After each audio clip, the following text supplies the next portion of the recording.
मित्रांनो, तुम्ही टायटल वाचलंच असेल की अभ्यासाच्या वेळी आपल्याला स्ट्रेस मॅनेजमेंट कसं करायचंय. मित्रांनो, या व्हिडिओमध्ये मी दोन गोष्टी क्लिअर करणार आहे. एक, तुम्ही अभ्यास आता करताय, एंड सेम साठी प्रिपेअर करताय, पण भरपूर मुलांना स्ट्रेस येतोय आणि भरपूर सारे मुलं एक्झाम म्हटले घाबरून जाता, आजारी पडता. सो स्ट्रेस मॅनेजमेंट पण कशी करायची आणि आपलं आजार पण एक्झामच्या वेळी दूर कसं ठेवायचं, कसं आपण एकदम फ्रीली, खूप कॉन्फिडेंटली, एनर्जेटिकली एक्झामला सामोरे जाऊ शकतो, त्या गोष्टी क्लिअर करणार. मित्रांनो, हे दोन्ही क्वेश्चन आम्हाला नंबर ऑफ टाइम कमेंट्स मध्ये विचारलेले आहे, सो त्याच्यावरच हा तुमचा व्हिडिओ. मित्रांनो बघा, स्ट्रेस मॅनेजमेंटसाठी पहिली गोष्ट तर आहे का अभ्यास सुरू करण्याच्या आधी आहे ना, आपली आवडती गोष्ट केली तर अभ्यासाला मन लागतं. त्यामुळे गाणे बिने ह्या गोष्टी असतात, हे आपल्याला आपल्या मेन फोकसवर आणतात. त्यामुळे जनरली कुठल्या पण स्टडीमध्ये तुम्ही गेले तर जनरली सांगितलं जातं की स्टडी सुरू करण्याच्या आधी एखादं छानसं म्युझिक वगैरे ऐका, किंवा अभ्यास करता करता बारीक मागे एकदम सायलेंट म्युझिक जरी लावून अभ्यास केलं तरी भरपूर मुलांचा खूप चांगला अभ्यास होतो. सो एखादं सायलेंट म्युझिक प्ले करा किंवा एखादं सायलेंट म्युझिक ऐका, छान प्रकारे तुम्हाला जे आवडतं, जे एनर्जी देतं, आणि मग अभ्यासाला सुरुवात करा. बघा, स्ट्रेस फ्री होऊन जातो आपण. यस, तसंच अभ्यास करता करता पण जेव्हा अभ्यास करायला डायरेक्ट घेतलं आणि वाचायचं नाही. जुने व्हिडिओ बघा माझे एवढ्या महिन्याभरातले, त्यात मी स्टडीचे शेड्यूल दिले होते, स्लॉट दिले होते. त्यानुसार तुमचा आता वेळ कमी आहे, आता रिव्हिजनचे टाइम्स आहेत, बरोबर. मग आता अभ्यासाला एका छोट्या छोट्या पार्ट मध्ये एक शेड्यूल करा. त्या शेड्यूलने एवढा तास अभ्यास, एवढा तास अभ्यास, त्या अभ्यासाच्या मध्ये काही गॅप राहील, त्या गॅप मध्ये हे ब्रेकडाऊन करायचं स्टडीला, आणि त्या ब्रेकडाऊन टाइम मध्ये तुमचे जे छंद आहे, तुम्हाला जे आवडतं त्याच्यासाठी टाइम काढा. म्हणजे अभ्यास पेपर आलाय मग अभ्यास अभ्यास अभ्यास असं नाही. समजा 1.5 तास अभ्यास केला, पुन्हा 15-20 मिनिटं तुमची एखादी आवडती सिरियल आहे, किंवा सध्या इंडिया ऑस्ट्रेलिया टेस्ट सिरीज चालू आहे, इंडियाचा परफॉर्मन्स भारी, सो एखादी टेस्टची हायलाइट बघून घेतली. या अशा छोट्या छोट्या गोष्टी, तुम्हाला एखाद्या सिरियल आवडते, एखादा मूवी आवडतो, या पार्ट मध्ये थोडा बघितला, त्या पार्ट मध्ये थोडा, असं थोडं थोडं चंक मध्ये तुम्हाला जे आवडतं, फिरून यायचंय फिरून या. या प्रकारे अभ्यास आणि तुम्हाला आवडतं त्या गोष्टी दोन्ही सोबत असू द्या, जेणेकरून काय होईल, नुसतं अभ्यासाचं ट्रेस राहणार नाही. या आवडत्या गोष्टींनी काय होतं, अभ्यासाचा ट्रेस कमी होतो, आपण कॉन्फिडंट होतो, एनर्जी वाढते आणि डबल अभ्यासाला लागतो. नेक्स्ट आहे स्लीप प्रॉपरली. यस, सगळ्यात मोठं ट्रेसचं कारण आहे, डोकेदुखीचं कारण, टेन्शन याचं कारण, वाचलेलं न समजण्याचं कारण म्हणजे झोप प्रॉपर होत नाही. ऍटलीस्ट 7 आवर आपल्याला झोप घ्यायची, 7 ते 8 तास, 6 ते 8 तास, मिनिमम 6, जास्तीत जास्त 8 तास एवढी झोप घ्याच. सो जेणेकरून काय होईल तुम्हाला, की तुम्हाला एनर्जेटिक फील होईल, आणि झोप प्रॉपर झाली तर आरामात स्ट्रेस कमी होतो माणसाचा. क्लिअर.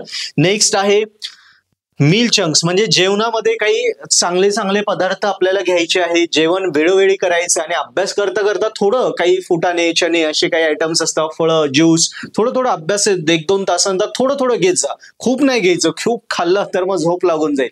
थोडं थोडं, जेणेकरून काय राहील, त्याने एनर्जी फील होत राहते.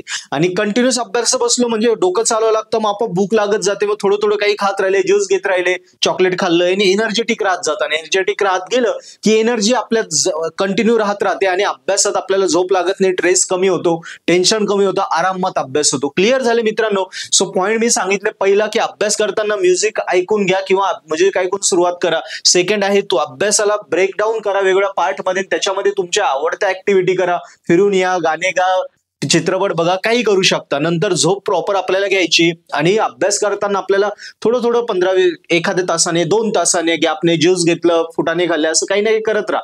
टाइमपास ज्या वस्तू असतात, दिवाळीच्या भरपूर फळाच्या वस्तू घरी असतील, थोडंसं चिवडा घेतला, मुठभर खाल्ला, आणि एनर्जेटिक राहणार. आणि आता महत्वाचा पॉईंट की अभ्यासाच्या वेळी आपण आजारी पडतो.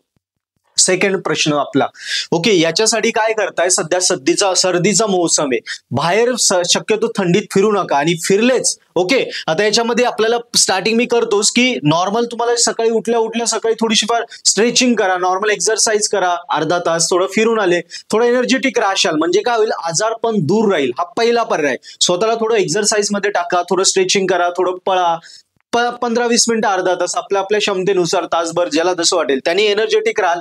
त्याच्यानंतर प्रॉपर जेवण घ्या, प्रॉपर मील घ्या, जेणेकरून एनर्जी लॉस होते, कॅलरी बर्न होता, तेव्हा काही प्रॉपर खाल्लं तर एनर्जी वाढते. हा पहिला मुद्दा झाला, जेणे आजार पण एक्झामच्या वेळी दूर राहील. आणि दुसरा मुद्दा, थंडीचे दिवस आहे, थंडी दिवसात रात्रीचं बाहेर निघाल तर प्रॉपर स्वेटर, टोपी वगैरे प्रॉपर घालून जा, कारण थंडी जर अंगात लागली, आणि जास्त थंड वगैरे खाण्याचं वगैरे सध्या टाळा, कारण थंडी जर अंगात लागली तर सर्दी होईल, आणि सर्दी झाली जर फुरफुर करायला लागली, नाक बंद आलं तर काय होतं, ताप चढतो, खोकला येतो, आणि खोकला ताप आला तर तुमचे 1-2 दिवस वाया जातील, आणि त्याच वेळी पेपर आला तर पेपर गेला. त्यामुळे एक्झामच्या वेळी आपल्याला आजारी पडायचं नाहीये. त्यामुळे थंडीच्या वेळी आपल्याला स्वतःची काळजी घ्यायची, प्रॉपरली सगळी काळजी घेऊनच बाहेर पडायचं आहे.